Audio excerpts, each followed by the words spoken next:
Magandang araw mga kaibigan. Ito si Mr. E.B. Hugalbot. Mayroon siyang post na nakatrack sa aking atensyon. Ang kanyang post is, Breaking! BBM nagpositibo. Tapos exclamation mark. Iko, anong klaseng positibo yan? Iba, hinihintay ng lahat yung magpa-testing siya. Nagpa-test na ba? Nagpositibo na? Nako, yung post pala ito na nagpositibo,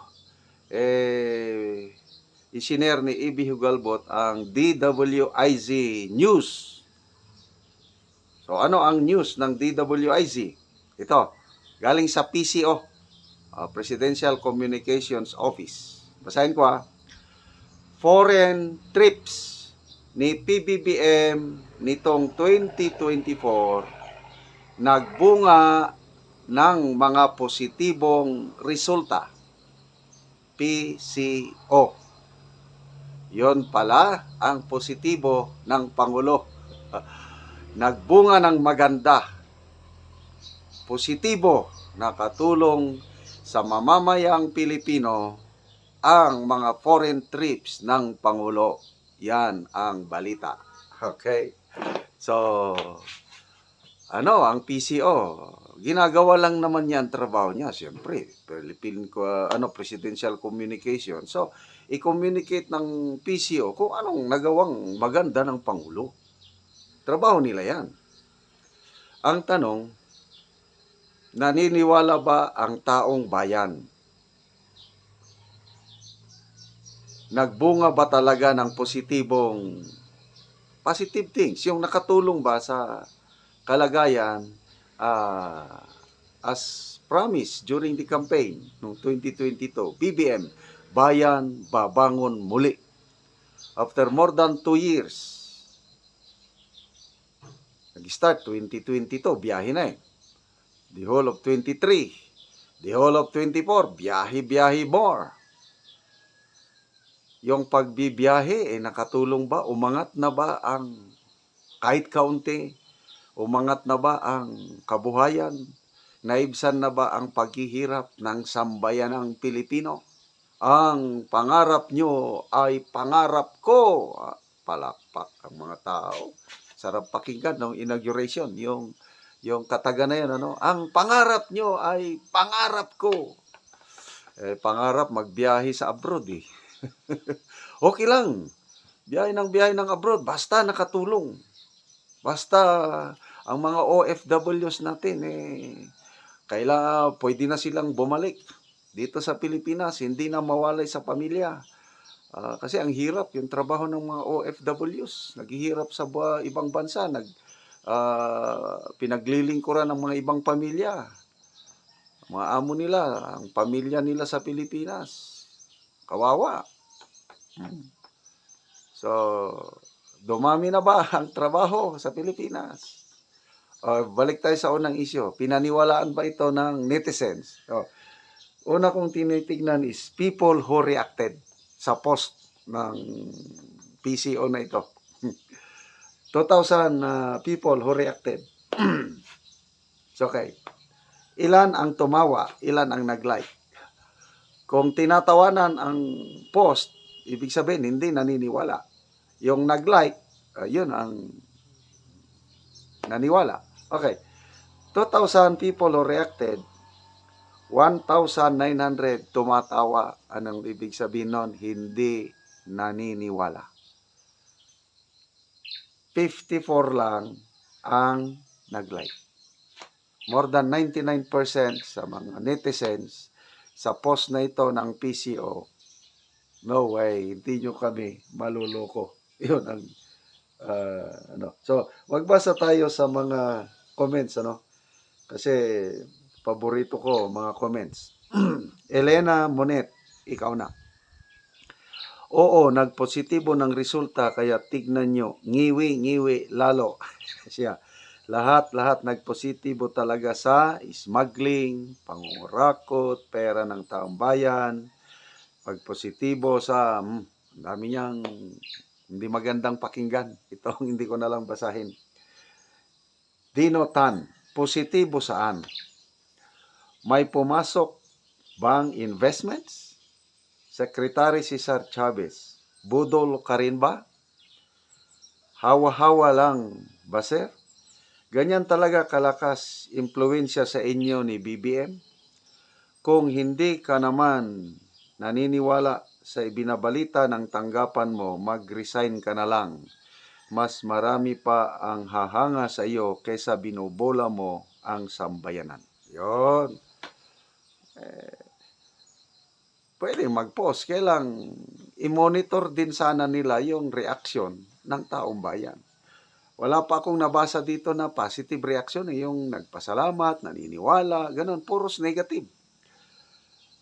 Josa M. Javier, positibo sa bulsa nila.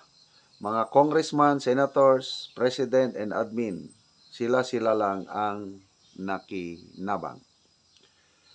J.R. Gonzalez Trading, positibo talaga. Wala na foreign loans na makukuha ang Pilipinas. Blacklisted na ang gobyernong ito.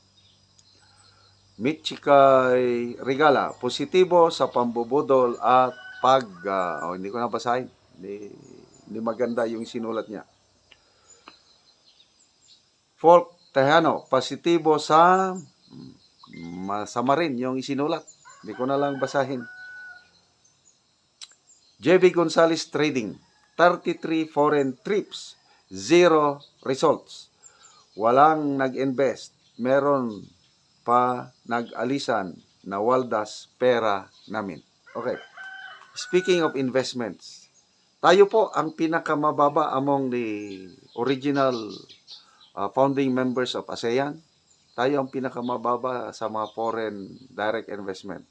Pinakamataas is Singapore, sumusunod Malaysia, Indonesia, Thailand, Vietnam, kulelat ang Pilipinas.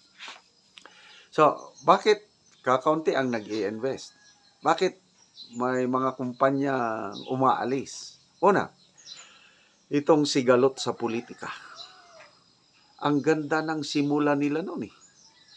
Ako, punong-puno ako ng pag-asa, yung unity na talagang bayan, babangon muli. Sabi ko, hindi katulad nung panahon ni PRRD na sinasalungat lahat ni BP Leni yung mga gawain ni PRRD. Ito, iba, sabi ko, nagtutulungan. Parang nanay at tatay sa isang pamilya na nagmamahalan. Wala na.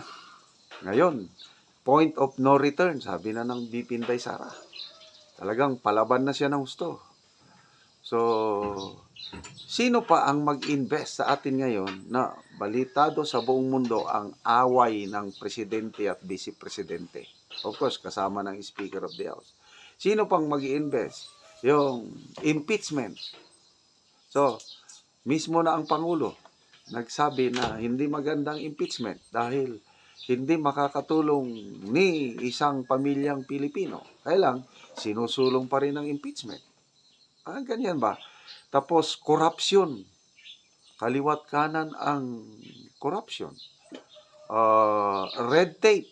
Yung ang daming pasikot-sikot bago ma-approve ang business permit, either foreign or local na negosyante. Ang daming pasikot-sikot. Mismo ang ambassador ng Germany I think early this year, may nabasa kong article na nagrereklamo ng ambassador ng Germany. Sabi niya, give us red carpet, not red tape. Red carpet yung i-welcome. Bilisan ang kagaya sa Singapore. Ang business permit doon, hindi ko muna kailangan magpunta sa tanggapan ng gobyerno. Mag-online ka lang, mag-apply. In less than 1 hour, approve na yung business permit mo, basta kompleto ko ang mga papeles. Ganun sana. Ang Pilipinas, abutin ng linggo, buwan-buwan bago ma-approve ang business permit. Ano ba? Singil ng kuryente. Napakataas ang singil ng kuryente natin. Internet speed. Tayo ang isa sa pinakamabagal na internet speed. So, yung mga ganyang kondisyon sa bansa. Kahit ilang taon pa na magbiyahe ang presidente, kahit billions of pesos pa ang gastusin niya pagbiyahe-biyahe, maghikayat ng investors. Pag hindi na correct itong mga hindi magandang business climate sa bansa, no way. So, I don't know. Anong basihan ng PCO na nagbunga ng positibo? Hirap na hirap, pahirap ng pahirap ang buhay ng Pilipino. Ayon sa survey ng SWS, dumadami ang bilang ng pobreng pamilyang Pilipino, dumadami ang nagugutom, dumadami ang for year 2025, survey din ng SWS. Dumadami yung mga Pilipino na they enter the new year with fear in their hearts. So, good luck sa PCO. Good luck sa mga biyahe ng presidente na naman itong 2025.